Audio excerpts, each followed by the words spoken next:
I drive my car up to the lake as if there's someone to awake. I haven't been to bed for days, I live in a twilight haze. And I set my heart to the setting sun, and I hope that no one else has done it. And the drinks are never far, open up the bar. I miss you every single day. I wait until I'm always a little bit paranoid that things stop for whatever reason. I'm not a great person technically with technology.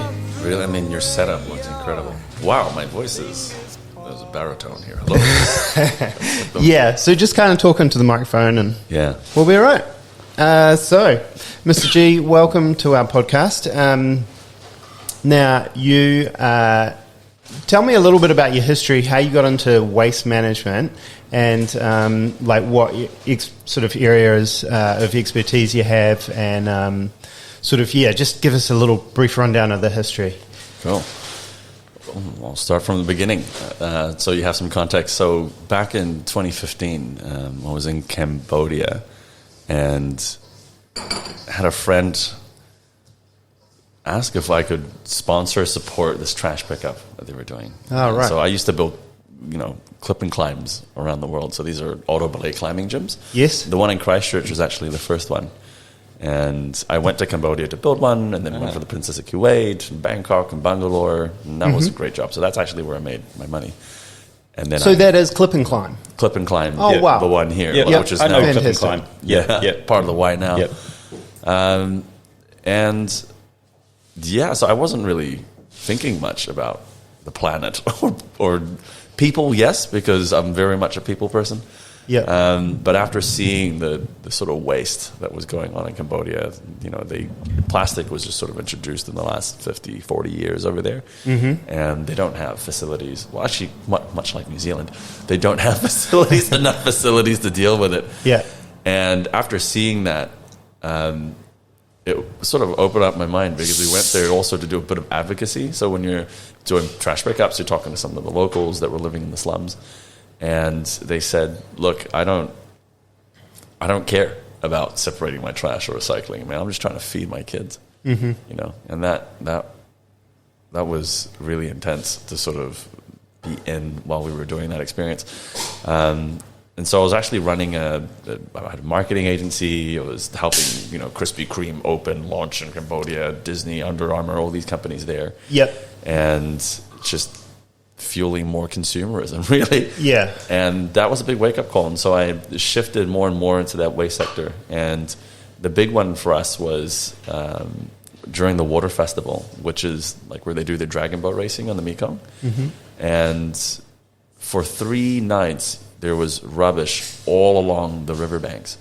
And we're looking at, one of the areas that we're looking at was like 60,000 square meters, and 95% of that waste was food packaging.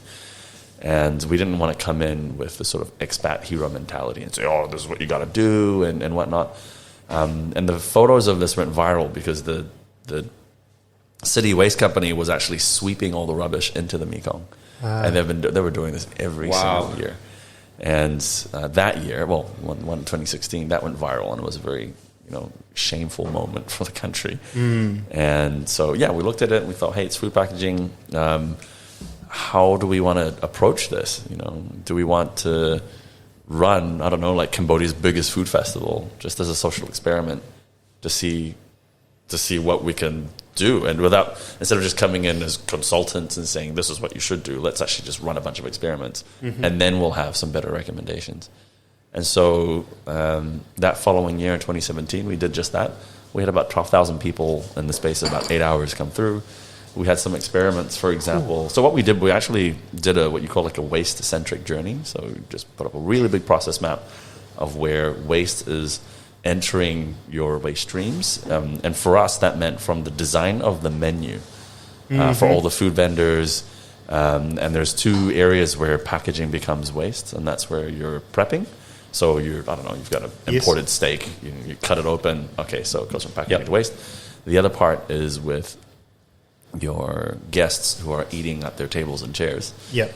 So it goes from packaging to waste. And so those are the kind of two areas that we're looking at. And so some of these experiments, for example, were having half of the event with tables and chairs and the other half of the event with picnic mats, and just trying out random stuff. So we did a what-if exercise with every single step of that journey and just tried a bunch of different things. And what we found with that one was actually, it was more about litter.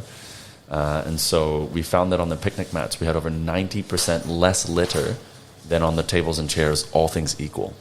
Right. Distance to vendors, distance to the stage, Yeah. number of bins, number of volunteers running around to people saying, hey, sorry, dude, like, can you not litter? And here's a bin, and this is how you separate your rubbish. And so on the second day of the festival, we thought, well, we can't get rid of tables and chairs, so what if we just threw more resources, more bins, and more people at the tables and chairs? What would happen? And so we had double the amount of tables and chairs and bins and volunteers, and we still had 90% less litter on the picnic mats. And so we'd kind of discovered a way that you could have a major festival like that with actually less money and less litter, because the tables are $15 to rent per table for the event, $1 per chair. The picnic mats were nearly free. We went to the local pagodas, and then we offered them some food, and they're like, yeah, just take the picnic mats, we're not using them. And so just by how we organized or designed the event, you could have a lot less litter. And so what was your conclusion as to why it was that way around? Oh, there was a lot of reasons. So. Like why were the guys at the tables and chairs producing more waste than, or was it just a case of they were producing the same amount of waste but they were disposing of it in different ways?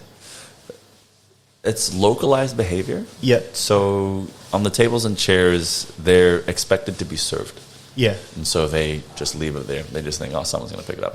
And quite often when you go and travel around the Mekong region, like in Vietnam, Thailand, Myanmar, Cambodia especially, you see them sitting on plastic tables and chairs out on the streets. Yeah. And there's these little plastic bins that they have under the tables. Yeah. So they just chuck it. They're used to just throwing it under the table because that's where the bin usually is. And a lot of people don't even look. They just throw it under the table. Yeah, right. And that's what happened here. Whereas in the picnic mats, when you go out to the provinces, they eat and drink on picnic mats, on sunbeds.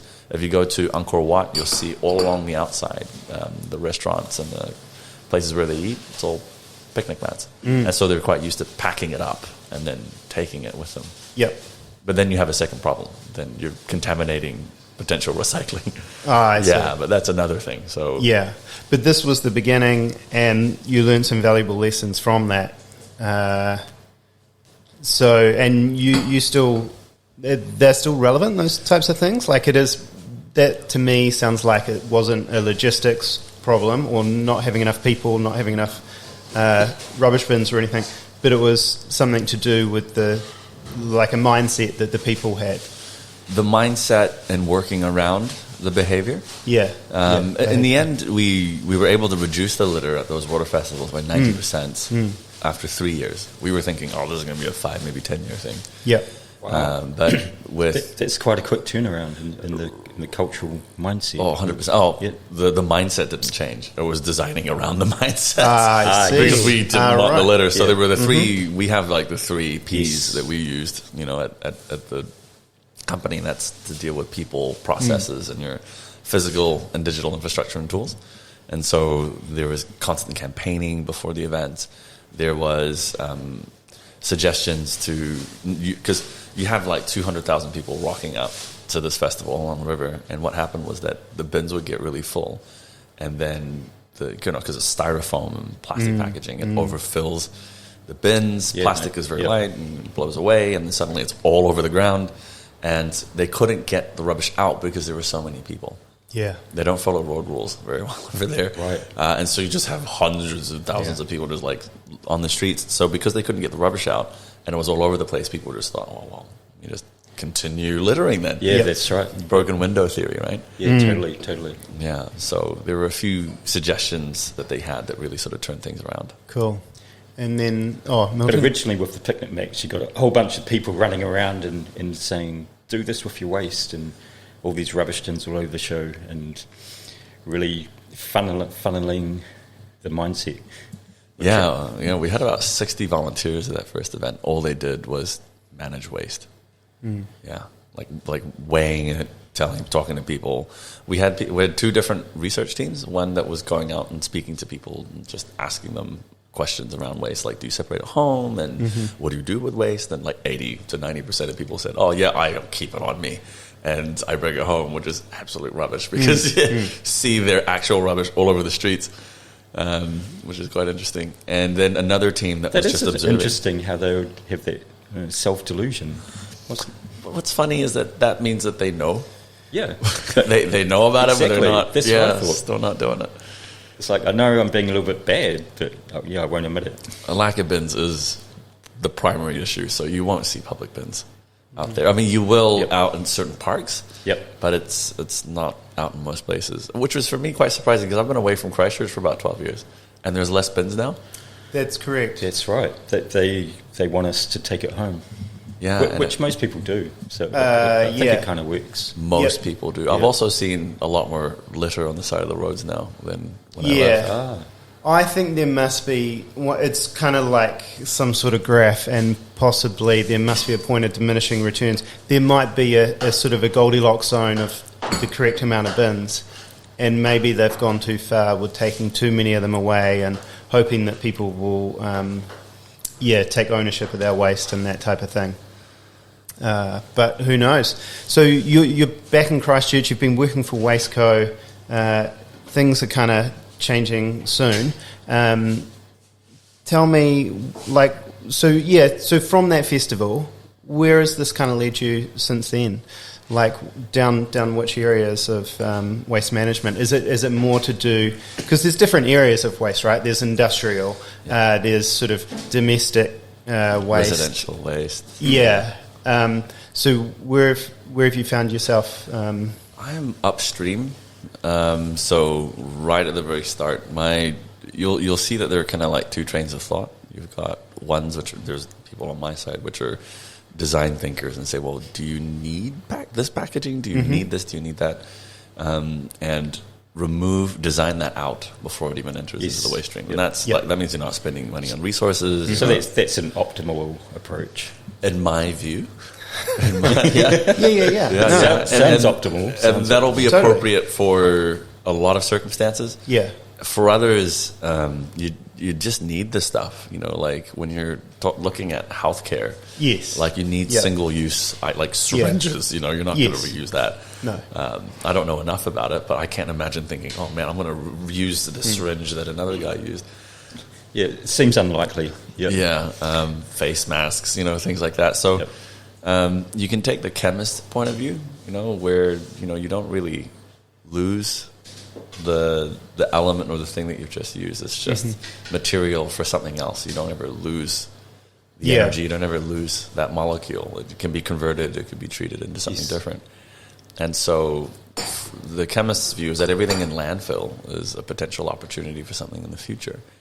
Right, so if that's the case, then don't need to stress so much about it. We need to put our resources into finding treatment methods for all that stuff. But you should do both, is my opinion. Like we need both. It seems like logically there would be a happy kind of a balance of the two. Neither are particularly correct, right or wrong, but they both have their place. Cool. New That's Zealand's awesome. Tricky because we really should go for the prior, because we have a population of 5 million. We actually have a lot of land space, so it's hard to centralize treatment facilities without spending a lot of money on logistics to transport your soft plastics up to Blenheim. So Future Post, which does the really cool project. They're taking soft plastics, which we don't have other methods for in the South Island, especially. And there's a lot of kind of myths and rumours that float around the recycling or the industry as a whole, and one of them being that, well, you put an item in the recycle bin and it ends up in landfill. Or that, things aren't quite what they seem. It's almost like there's a little bit of a conspiracy going on with waste. But soft plastics, so far, what do you know about them? It is currently being used, and it's not sort of... Most of it is not. Yeah. Oh, most of it is not. Let's be honest, it's not. It is, like I said earlier, it's a bit of a cowboy market from what I'm seeing. But I'm also seeing that it's like that most other places. Yeah. And we don't enforce enough. We don't have enough regulation around things like greenwashing, for example. Yeah. And so consumers they're not aware, and so they fall into this is compostable, this is 100% this, or this is biodegradable, and all these sorts of things. And it's very difficult for consumers to learn that. Yeah. Because nowadays with phones and things like that, they don't give it that kind of time of day, and then they don't retain that information either. Yep. Right. No. And so that's something that we found during the festivals. We've been doing those for 7 years, and we realized some of these people just keep coming back, and they're like, "Oh, I forgot that. I know you had this whole campaign about it at the festival last year, and that was amazing. But man, I forgot it. I forgot it like a month after you did it, and that was quite scary." And so there was another piece of research that we'd conducted, and we found that even though there was more and more spend going into recycling, anti-littering messages and campaigns, trash pickups, people couldn't remember these campaigns. And we did the same thing at the Crusader Games. So Wasteco sponsors the Crusaders. Right. And at the last 7 games, we were doing surveys. We interviewed like 226 people at the Crusader Games. And we asked them, when was the last recycling or anti-littering campaign that you remember? And like almost 80% of people said, I don't know. I don't remember. But we had the one that had the biggest brand recall was the Tidy Kiwi campaign from back in the 80s. Yep. Yeah. Flip. That was massive. Yeah, I remember that. Yeah, it really sort of sunk into the psyche. And is that because there's been a shift of the consumption of media? Like back then, we possibly had one TV channel which everyone sat down and watched. Yeah. We all worship the same kind of glowing screen at night. Nowadays, like you say, our interest and our attention is sort of dispersed. Yeah, massive. Dispersed, It's a completely different cultural landscape back then. Yeah. But perhaps the society was a bit more cohesive as well. Definitely. Yeah, that's what it felt like. And also, it was... Our hypothesis is that everything's done in silos now. So even though there's more spend, the messages are out there. Definitely a lot more banks are doing it. Companies are all trying to be seen as doing it. Schools are doing it. Yeah. Councils are doing it. Everyone's doing it, talking about it. Yes, like sustainability. ESG and things. Yes. But it's done in silos, and we're not having a singular message, because before everybody got on board of Tidy Kiwi. Yeah. Right? So Totally, yeah. it was unified. Now it's not unified. Yeah, I remember the little Be a Tidy Kiwi stickers all over the show, and everywhere you went, that message just kept on coming through. Yeah. It almost become part of being a Kiwi. Well, Be a Tidy Kiwi. Yeah. So. That was a great campaign. Maybe Wow. we should bring it back again. Yeah, to a certain degree, with a modern twist. With a modern twist. I feel like, look, Love Your Rubbish was, I don't know how other people felt about it, but for some reason it resonated with me, and I quite liked the juxtaposition of the message on the rubbish truck telling you to love your rubbish, kind of, and that one I certainly thought worked. That popped up twice. 226 people. Okay. But just a sample. Was but Dave one of those people? I was not at the was rugby. that part of the song? No, he wasn't. Yeah. At the rugby, Yeah. Well, now that you mention it, and that, so you're in a position where you're wanting to design it out to begin with. So I'm a little bit aware about waste. A little bit. I don't want to overstate my knowledge, but I've got Sammy bags, and it's a product which we hope is it's a reusable product, and I've discovered something called the waste hierarchy, and what you just mentioned before, designing it out, that seems to be at the top of the waste hierarchy. How long has the waste hierarchy been around for? Is it still relevant, or Is this? I just want to make sure we're on the same page. Is this like the refuse, reuse thing, or are we looking? Yeah, at... look, at the top, it's kind of prevention, and right. and then what is it? Yeah, it would be refuse, I guess, and then reuse. The simplified messaging, yeah. And what's interesting is that even in the UN agencies, they have different models as well. Yeah, got the sometimes 5 Rs, there's 5, the 4 sometimes Rs, the there's 6 7. Rs, the 7. That's right. Yeah, it's been around for a long time. There's recovery at the bottom, and there's just disposal, I suppose, at the very bottom. Yeah. So you're sort of, hopefully you see yourself positioning yourself at that top part, and you're just sort of almost eliminating it. Personally, Yeah. that's where I am. And actually, it's going to be just public knowledge as of tomorrow, but like I'm actually, my last day at Wasteco is tomorrow.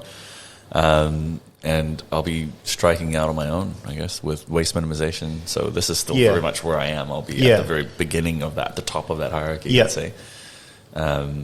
Just helping organizations design that out. Yeah, in a consultancy sort of position. Yeah, and helping them out, really, and putting them in touch, I think, with the right organizations and the right packaging suppliers and things like that for them to use. Yeah. Because, I'll just give you an example. We recently had an event with and they're fine with me saying this, and this is with the TIPU, which is like an agricultural event that was at the town hall. And last year, their waste diversion with us was like 20%, which is quite low. And this year was 93% without manual sorting. Because the issue with waste is that you can't contaminate it, you can't mix it with other things, because you can't treat metals the same you do as organics, obviously. And they don't want that stuff mixed in, because we don't have drying and washing and sorting facilities in New Zealand. We do have some, and they are used for particular purposes, or just for a certain company to do for themselves. But we don't have enough of this infrastructure. And so, like Living Earth, or CLS, Canterbury Landscape Supplies, they don't want any plastics going on their compost, for example. Of course they don't. Of course. But your truck, if you're a rubbish company, will get stopped if there's a bag in there, and they'll make you go pick it up and get it out. And so for a company, you're wasting a lot of money. Your truck's there just for half a day, even, just because it's contaminated waste. You know, so you don't want that. And so the whole point is that if you could design that out to begin with, then you risk losing that money and that time and all the opportunity cost. Yeah. So a 93% diversion, that's like a 93% success in diverting it away from the landfill. Away from landfill. And that's really actually quite high, like a pretty... That's phenomenally high. Yeah, a decent event kind of diversion rate, you're looking at about 70 to 80%, usually. And there are things that you, like certain plastics and things that we just currently don't have streams for, that are there. And so what we did with that was we journey mapped it, and the team at BOMA, so BOMA Global, the guys who organized it and ran it, they'd already actually started a lot of this process to remove that. So like their vendors coming in, the people displaying, you know, their product and services at the event, they were told not to bring, you know, flyers and stuff like that. Right. We don't even want it. You know, so there was such a great cultural mentality they had just at the event itself. Yeah. And because everybody was on board, it was so much easier to get it out. I didn't actually have much to do. You know, so we sat down for an hour and a half, cranked it out, done. And I turned up for one briefing with the team, because we found that the breakdowns are all human error. Right. Typically. Yes. You know, someone putting glass into the wrong skip, and then it's like, sorry. So there's the contamination issue. Yeah. So that's one of the major variables. Yep. Often it's about eliminating these variables, isn't it? It is. Yeah. And again, that's in the journey map. So you've got all this, you'll see at least half of it is people doing stuff in the journey map, saying, well, how do we prevent this person from making this mistake? You know, that we've seen already. And a lot of it is just, it's getting buy-in firstly. So rather than going in and saying, hey, here's a poster, here's the education, this is what you need to do, this is what we do with glass, it's like, hey guys, how important is a more positive environmental outcome for you? And most of them would, and that means coming into the room, taking away a lot of that defensive energy, because, you know, people think, oh, there's a bit of shame and guilt. There's not a bit, there's a lot of shame and guilt around this. So what causes that defensive energy? I mean, the shame and the guilt. So it's like... Oh, you answer that. Yeah, go. I don't know, but the defensive energy normally means you know you're doing something not, you know, that you don't really like. Yeah. I think there's a double standard or a hypocrisy, and the person is aware of it, and we all have it in our life to a certain degree, it's like a white lie or something, and we've kind of cleaned it up and tried to, accepted it into our lives. What's your one? What's your one, Dave? Milton, we do not have enough time. Okay. Let's get into mere this. 60 minutes to go through that. But you're right. I mean, no one's going to say, Mr. G, I simply hate the earth, and my goal in life is to cause as much environmental destruction as possible, and I'm proud of that. There's those people at the far end of the spectrum of, who do hate life and do want to mess things up and destroy, but generally most of us don't want that. I think most of them are, and this is sort of the crux of my life mission, I would say, is like the empathy, compassion piece. So I've been doing this for a while, and so I consult for the UN, for Oxfam. I'm the mentor for Google's social tide incubator. So like they're social startups over in Europe. Do that for social startups in the Mekong region as well with the UN. And what I've found across the spectrum is that at the founder level or at C-suite or at board level, we're lacking the ability to hold space. So that's being able to mediate short-term goals with long-term strategy, and then all the way on the other side of the field is their values, or the values that they put up on the wall that they talk about. Yes, yep. And ultimately, a lot of it comes back down to either shareholder value, because that's what they were employed for, and to make sure they protect. Yes. And it sounds so cliche, and it's constantly brought up as a topic or a theme in movies and books and things, and people talk about it's real. It's so real. Very recently still I've had a board member at a company in Canterbury tell me to my face that sustainability is bullshit. And I was like, whoa, dude, I'm the head of sustainability somewhere. Like, why would you say this to me? And why would a person say something like that? Because that's really what they thought. This is a person who's a what you see is what you get kind of guy. He's in a very high level position in a few places, and that's just what he thinks. And I don't blame him for it. I mean, it sucks that he thinks that. It really does. Sort of old school economics and all that sort of stuff. It is. I mean, yeah. What's his house like? Is it just full of trash? I don't know. So just throw it on the living room carpet. I think it's beautiful. It's rubbish. He just scoops everything into one bin. Yeah.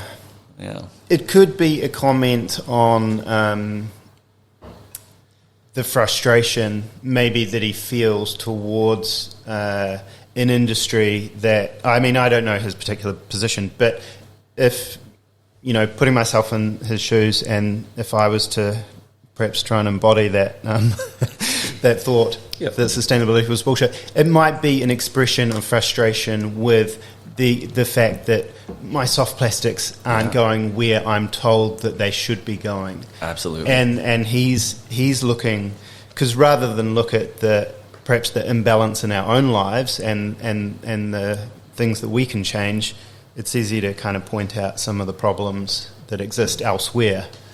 There's a lot. It's a very loaded comment if you think about it. There's a lot to unpack. A lot to unpack for that So guy. much. He's jaded. Yeah. A lot of people are jaded. So there's a fatigue. There is a fatigue. Yeah. Yeah. Right. And there's so much change in our culture, and there's so much change going on, and there's probably a reaction to just generalised change as well. Look, I feel like, going back to the value thing and talking about this fatigue, I feel like, culture has invested a lot of time and money to create the values that they want for us to have in order to make money, right? So they've spent a lot of time and money creating consumers, the perfect consumer. And they've done a good job of that, and now we're cruising along and we're producing all this waste and consuming like anything. And now here's some young guy coming along and telling us that we need to reverse that. And, billions have been spent on advertising for those companies. Yeah. So, that's what potentially you're up against. 100%, that is what I'm up against. But you can also consume without creating, as much issues that you have. Yep. And I think there is a lot of self-reflection to be made about what we want to do as a species. For sure. And there was a talk that I did recently where the topic was, where parenting is the single greatest blockage to sustainability. So tell us about that. That was I've written it down here. Was it called Unpopular Opinion? Yeah, that was really cool. That was done by Publica and Nine Empire, and it resonated with most people because the idea was that you went up there and you said something which is supposed to be unpopular with people. Yeah, and it turns out that most people completely misunderstood the statement. They thought that it was about either having more kids or not having kids, as opposed to the act of parenting. Can you tell us the statement again? What was your... Parenting is the single greatest blockage to sustainability. I can see how people... Blockage. Like, okay, let's not have children. Or yeah, what are you suggesting with that thing? But that's okay. That's a good position to begin with in a talk that's titled Unpopular Opinion. Yeah. Well, I think about 25%, because you get given a paddle pop thing with a red and a blue thing in the end, and I think if it was red, you agree. I think in blue, you don't. I can't remember. Well, hot and not hot, hot and cold. Yep. Oh, right. Shit. And about a quarter of people disagreed, which is fine. Actually, I really wanted to talk to them. But I didn't in the end. But they... So unpack it for us. Why is it a blockage? And what do you... Because everything revolves around decision making. It doesn't matter if you're that board level person or if you're a consumer who will decide where they spend their money. Ultimately, our lives are centered around how we make decisions. Right. And how we make decisions is based on our values, based on how comfortable we are in doing something new. When something challenges our framework and way of living. That's what I was getting back with the guy who was poo-pooing the sustainability, going it's a load of rubbish. Like, there's like more new stuff happening. There's so much change going on. It's like this stressor. Yeah. It's like this other stressor that's put on this person. And he's like going, screw all that shit. I haven't got time for that. I'm got all this other stuff going on. Yeah. It just solves that. It's just one way of sweeping it aside. Yeah, exactly. Just by going, it's a load of bullshit. I mean, I do that with certain things. Yeah, we all do. Yeah. Everybody does. Yeah. And I think that's one of the first things to acknowledge in this journey for everybody is like, look, everybody comes from a different path. And I agree. I don't think anybody wakes up in the morning and goes, you know what, I'm going to screw I'm going to cut a whole bunch of trees down and just screw the environment and other people while I'm at it. Yeah.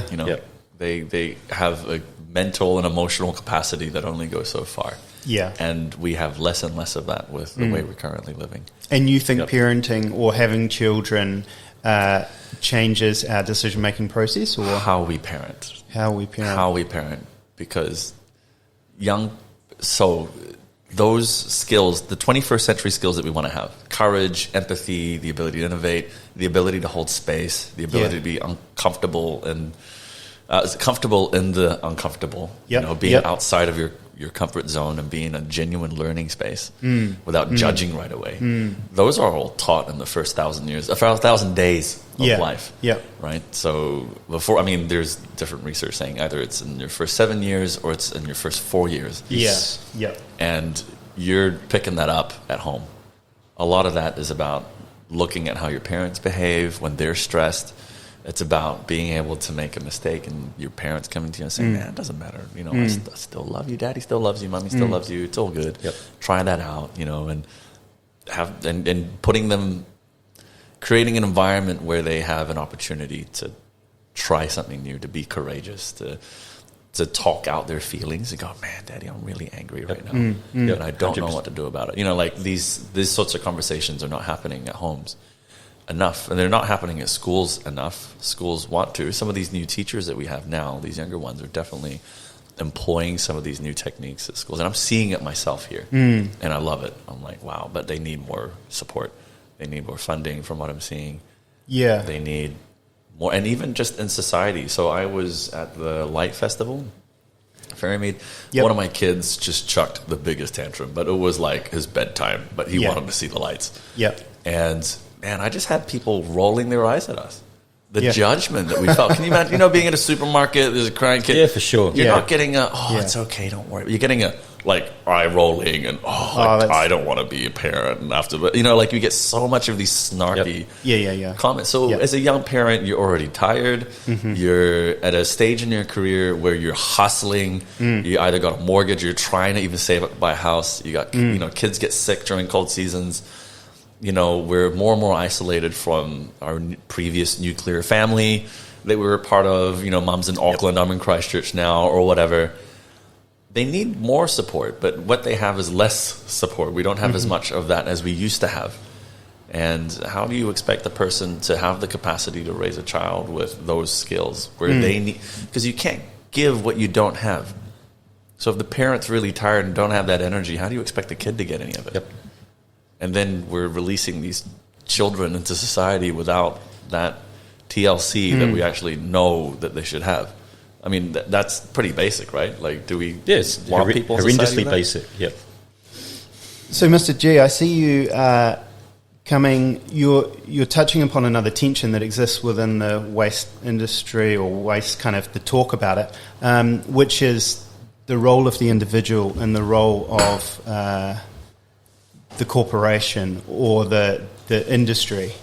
And you know, we talked before about that tension between creating it, or you know, perhaps what to do with it and what's the best kind of method. Seems like there's a happy median with the role of the individual and the role of the corporation, because there's sometimes I feel like, along with that fatigue thing, you know, people don't really want to feel guilt, and sometimes in the past it feels like the ball has gone back and forth between the individual and the corporation. The individual saying it's the corporation's responsibility, they need to fix it up. And then the corporation sort of bouncing it back across and saying, yeah, but we've made it recyclable, you deal with it, type of thing. And it sort of goes back and forth. And you're now talking about things like empathy and family values as a solution to some of our sustainable problems. For decision makers, we should all have more empathy and compassion. I think that just overall that'd make the world a much nicer place, especially right now. With war and recessions and AI and all this stuff that's making people really scared. And so I just want to separate that a little bit, because with the topic of companies and consumers bouncing back and forth from each other, there's actually 3 layers to this. You've got people at C-suite who generally are very aggressive. You know, the reason why they're up there is because they worked really hard to be there, or they were given that, you know, but they've been given a lot of knowledge and insight, you know. So you're dealing with people who are not aware. They're aware. Let's just say they're aware. About the system that is currently in place. And also why a lot of them are jaded, because they have oversight that the common consumer and the public don't have, because they're connected with certain people, they've been to their friends' businesses, they've seen these sort of things, they've been invited to invest in certain things, they can see things, you know, and they're asked to be on boards and be on governance and things. So they see a lot more of the country than what you realize. And because they have that knowledge, a lot of them get jaded. Because they have that knowledge, a lot of them sometimes realize that it's a very difficult thing to try and change that system. Because they don't have control, they have some influence, but they're like, wow, how do we even do that? But they still allow it to happen, you know, because this is still sometimes a lot easier to do things that way, or it's not in their values yet. So a bunch of reasons. This is sort of where they are.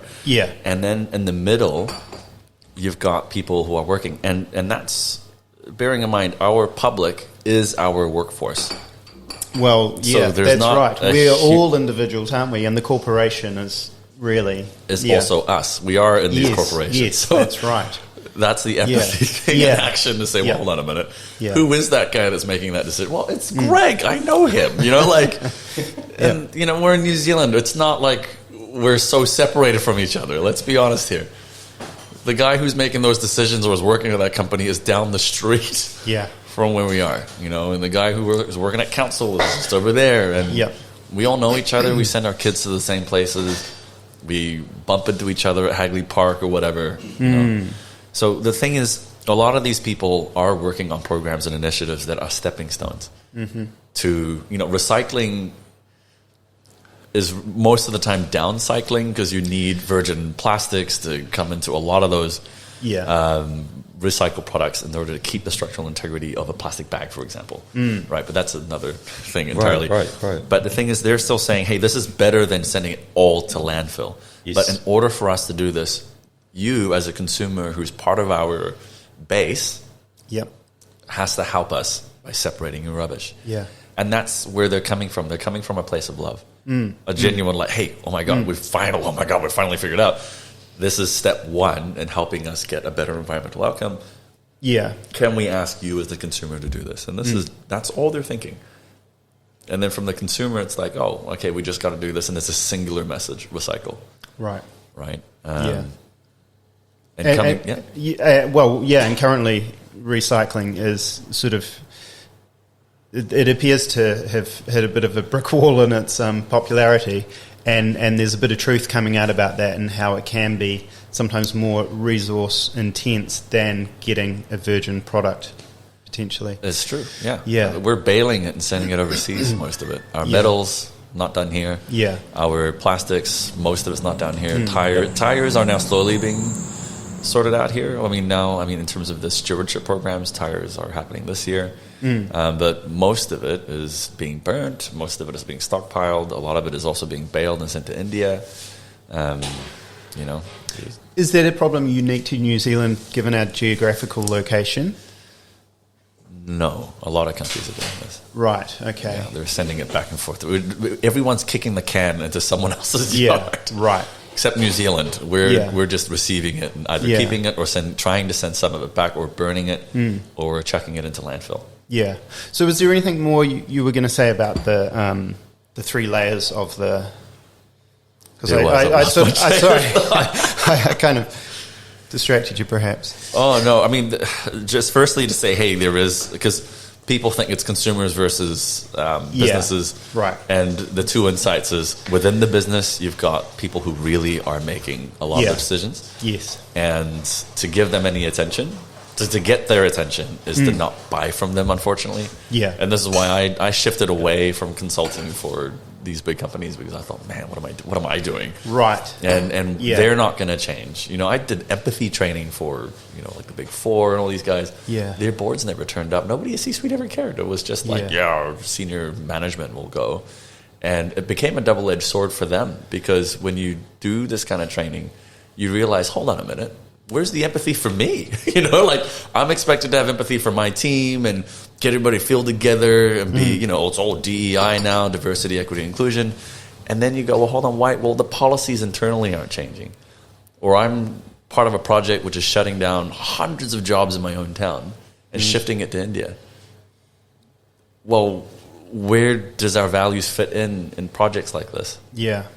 Well, the companies still have to run. You can argue for, commercial outcomes where if there's no business, then no one has a job in India or here, But I don't know. There are other ways, but they generally consult on the bottom line, the money part first and only usually, and then think, well, how do we help them after that? So there's that for me is just the holding space thing. Are you really able? Was that really your best consulting? Really? I don't know. No, I don't know. That's just what I saw. I didn't necessarily agree with it. So coming back to the companies and all that, there is a separation. And as a consumer, you just honestly just put your money elsewhere. There are startups with people that really, really care. Yep. Because, there's the concept of, do you change an organisation from within or being outside of it? And it sounds like you've experienced sort of perhaps travelling into some of those organisations and sort of promoting change. What do you think the future holds for you as far as that goes? Do you think you'll be kind of like an external force, or you want to work with people, correct? It's all about relationships and people. Yeah, that's where the change is going to happen. Yeah. I'm of the opinion that currently, I don't know, maybe in 5 years I come back and do this with you. One year. That we need the stick. We've got carrots, more and more carrots. We need both, but it's the stick that really drove a lot of change. When you look at Singapore, for example, and how clean and green that is, that was very much the stick that got them there. Taiwan was very similar. Yeah. Japan is a social conformity stick. Still a stick. Yeah. Yeah, to get people to recycle and think of the environment. It's part of their culture already. But in Singapore, it wasn't. You know, they had to get rid of chewing gums. In fact, do you know much about Lee Kuan Yew? No, but... amazing guy. Yes. Look him up. Yeah. Founding father of Singapore. Yes. I'll give you some short context, but in the 60s when they were essentially being kicked out of Malaysia, the UK was withdrawing from Singapore as well. Lee Kuan Yew was like, what the hell do we do? We've got like 2 million people on skilled labor. We've got no natural resources. We're the size of an island. We're surrounded by much bigger countries. And so he traveled to like 100 different nations. And he came to New Zealand, actually. Wow. Yeah, I took a look, and he looked out the plane, he looked at our farmland, and he was like, yeah, in 100 years, New Zealand will look just like this. And if you think about it, that's the truth. We're not going to see sky rises all along our land. It's probably going to look the same, actually. And then he went to, the closest one he had was Jamaica, which was also an island nation. They were becoming independent. Similar GDP per capita. It was about 2,500. Singapore was 2,000. It might be swapped, but along the sort of same similar populations. Also island nation. And they had, so we asked them, what are you guys going to do? Because you're also becoming independent from the UK. And they're like, well, we've got beaches, we can do tourism, and we've got natural resources, we can do mining. Yep. He went back and said, we've got swamps, malaria-infected swamps, we've got no beaches, we can't do that. And so he focused on a sort of human capital strategy. Yeah. Right? And a lot, among other things. His main focus was that every button works in Singapore. Wow. And 20 years later, Jamaica's GDP per capita was like 4,000. Yep. Singapore's was 16,000. Yeah. And now, after 50 years, Jamaica's is almost 5,000. Singapore's is 65,000. You can't even compare. No. Because they developed, because when you invest in people, they keep the money in the country, they buy from each other, start businesses. You're keeping a strong local economy. It makes sense. So, but because they use that stick approach, invest in the people, work with the people, they were able to get a lot of that change. And people do have fear, but they also have the safest country. There was like 280 days they registered in the whole nation where there wasn't crime. You could leave your laptop out in a train station or whatever. No one's going to take it. That is remarkable. How do you think the Western culture would react to the stick? Oh, terribly. Yeah. You'd do the opposite in New Zealand. If you're told what to do, they would do the complete opposite. Once again, I feel like a lot of money has been spent to make us into selfish kind of people that don't respond, that don't even sort of we don't recognise that discipline or some of these values are values. We see them as things that are going to restrict our freedom of what we want to do and when we want to do it. It means we need better leaders. Yeah, because you see the Western world craving for some of this, and you see that personified in Trump. You see that as the whatever antithesis to Jacinda would be, and in some ways that she was perceived to become. That they want, but we do need it. Like without the government saying, "Look, Company A, you've just completely destroyed a national park for whatever reason, or you spilt something or whatever." People aren't going to take that lying down here. No, they would actually get support, like public support, and say, "What the hell were you guys doing?"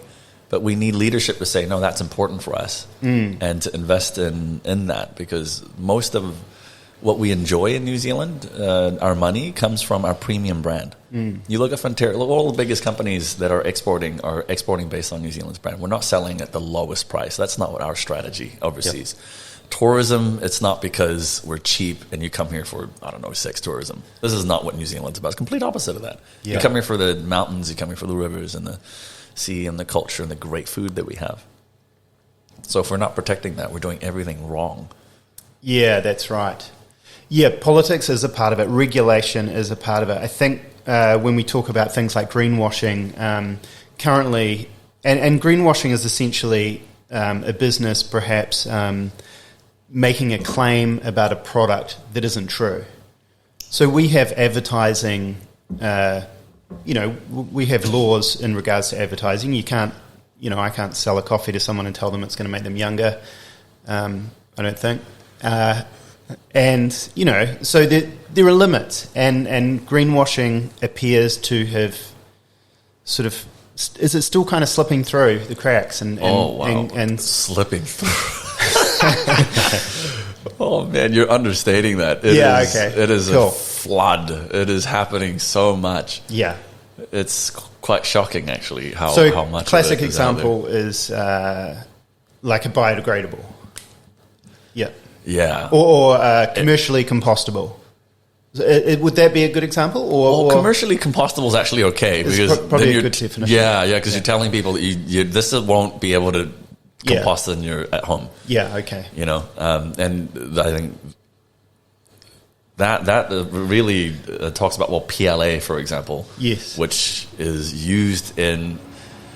Oh my God! Used in so much packaging that will have on their labels will say 100% compostable, home compostable, 100% biodegradable. Right. Okay. The problem with PLA is that it's industrially compostable. Yeah. Not even. I mean, commercially, what does that mean? But you need industrial circumstances to do it. So it's higher heat. You need more oxygen. You need more bacteria. You need all this stuff in it, and. There's only 11 or 12 places in the country that will accept it. None of them are in Canterbury.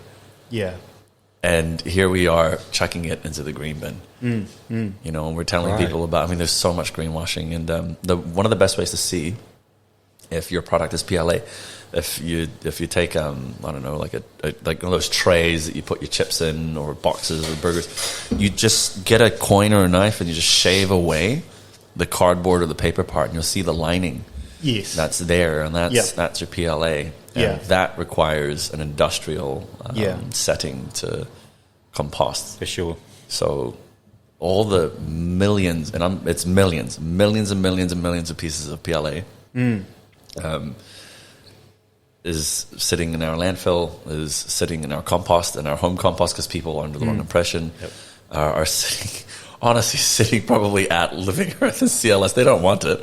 They don't want it. No. But they're getting it because everyone thinks that they should be getting it because they read on the label that it's compostable. Well, where is the Commerce Commission in this? Yeah. Where is the government in this? And the reality is that they actually have a lot to look over. They're not funding it enough, in my opinion.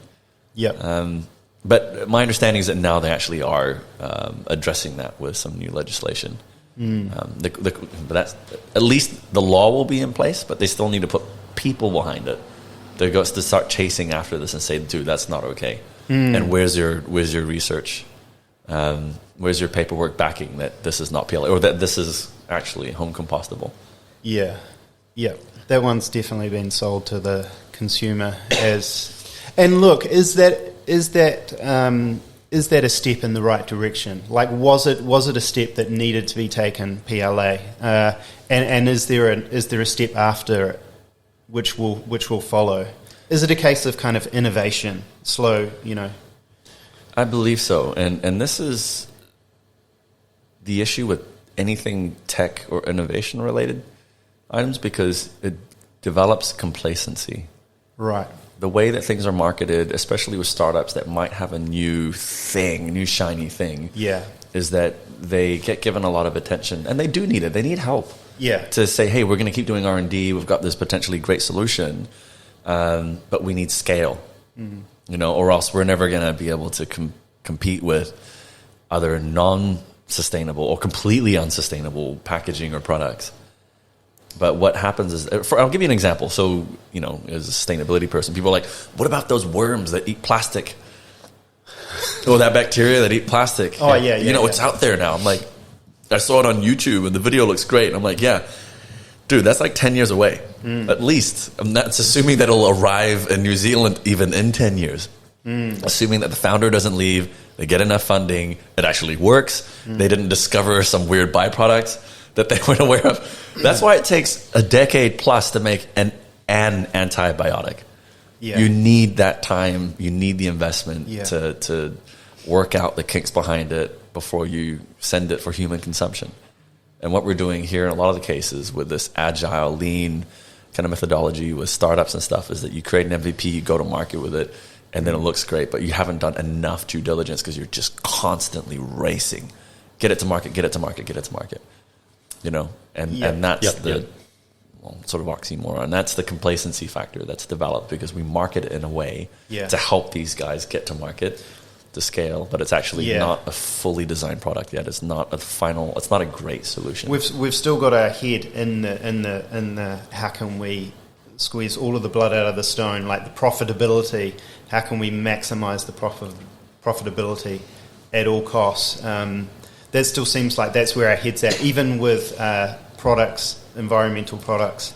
And it's a matter, I think, of just we need that. We can't just chuck money. Money's literally not growing on trees. So, in some cases it is, but we maybe need to channel more of the due diligence factor and say, yes, let's be much more resource friendly, let's say, but at the same time, let's put a bit more time into making sure that this product says what it says. We are very trend driven, aren't we? Like at any given moment, there's a villain out there, like the plastic bag is the villain, and we have a war against that one item, and then the whole spectrum is kind of not really taken into consideration, and we sort of burn that witch at the stake, and then we feel like we've all done a good job, and then we move on to the next one, and I think in the same way that we have villains, we have heroes wearing capes, sweeping into the scene, promising to fix all of our problems. And then in another year or two, 6 months maybe, that one's gone and we're replacing it with the next one. Whether that's what I think that's probably what we need to get to something that finally offers what we need. But we need the education factor. So just as you were saying with plastic bags. You see that I'm a tree or I'm not a plastic bags. So they're only like 40 or 60% biodegradable.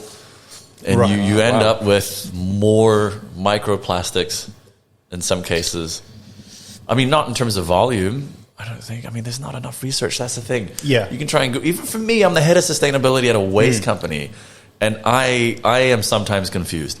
You'll meet other people in the sector like me that are like, there's not enough research out there. There really isn't. Because all this stuff is new. It's new. It's just coming out. But Mr. G, what I value is your honesty and your, going back to those values, rather than just sort of, gradually getting worn down with cynicalism, becoming a cynic and just saying sustainability is bullshit, boom, pushing it to one side.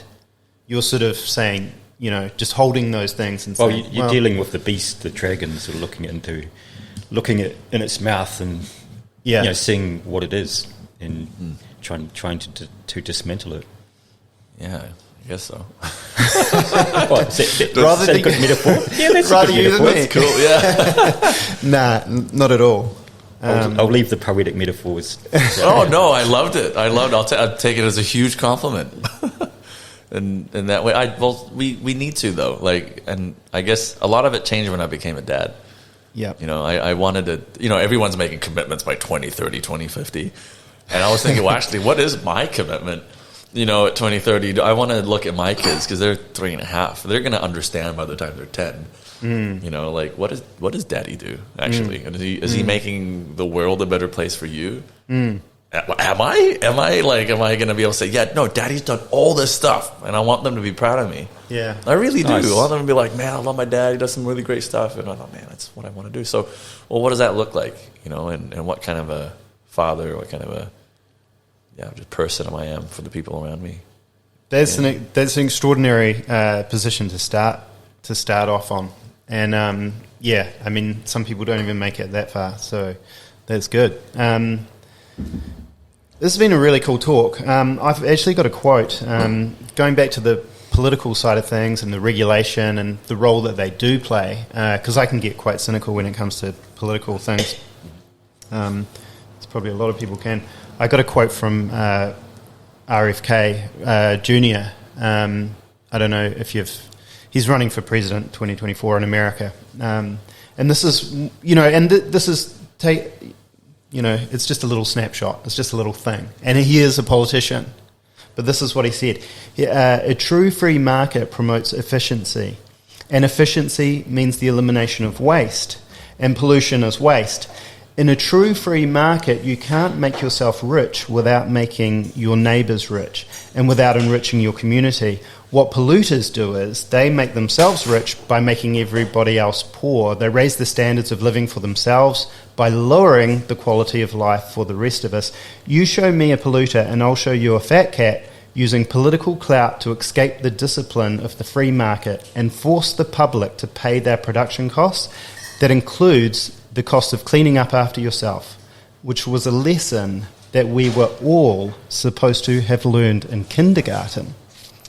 That's pretty powerful stuff. Yeah, it's and when I heard that, I thought, gee whiz, and I don't want to sort of suggest he's a hero on a cape, too much so, but I think that's sort of a step in the right direction.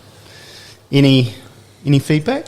Yeah, a step in the right direction, yes. Yeah. Absolutely. I don't know much about RFK. No. RFK Jr. in this instance, but thanks for sharing that, by the way. I'm going to go look it up.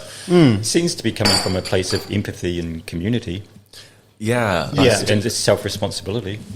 It does. I think it depends on how you define free market, because we've seen free markets currently also going wrong.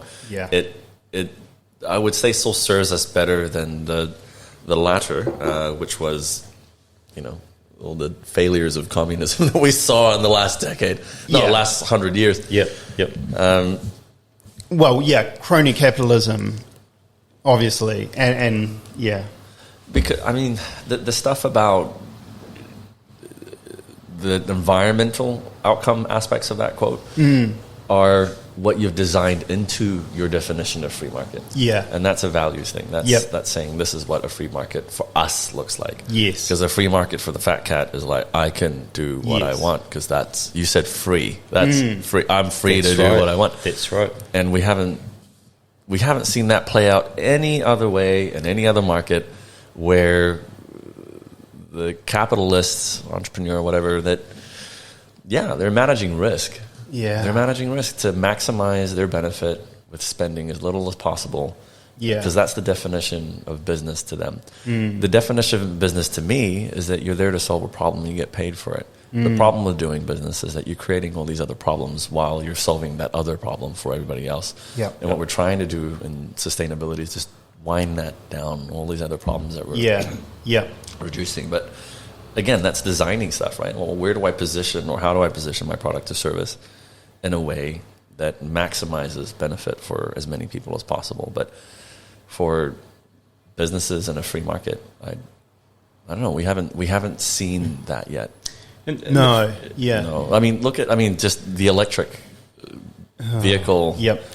Issues, and you're seeing the whole issues with lithium ion in Bolivia now. That's the next big one. And you've seen what's happened in Bolivia with silver and things just in the last 200 years there in the mines. And their whole population is jaded with mining. No one's rich over there. None of the locals who are in that mining area. So, no. But here we are saying, hey, we're driving EVs and we're helping us. It's such a loaded topic, So are we arguing for a free market in that quote, or are we arguing for how we're defining a free market in that quote? Well, you have to know how you're defining it. Yeah. And how are we aligning? I guess a lot of it really is about aligning, isn't it? Yeah, and I also think that what you just said about designing the free market, that's a really powerful thing. Yeah. And it's got a lot of potential, But yeah, he seemed to be implying in his quote, how I took it, it was like we need to come from community and self-responsibility and caring for each other. That's what I took. It sort of implied that he was defining the free market in that way. But you're right. You can just define it. You can be a monster. It's like, I'm free to do what I want. A lot of people do that. Yep. Push comes to shove, they do that. And I wonder where the real common ground, like that common messaging for everybody is. For the guy who is the monster, but also the people, everybody else. The tidy Kiwi message. Yeah. Yep. Well, they're just worlds apart. Yep. Yeah, on one hand, you need to force their hand, by taking market share away and threatening with whatever terrible PR pressures, whatever. And on the other hand, sort of appealing to the person behind all that, saying, "Dude, you're a dad too, or you're a mom as well. Sure. You've got grandkids or whatever, And appealing to their humanity, I think, is what our leaders could do while designing the sticks in place to kind of prevent all that.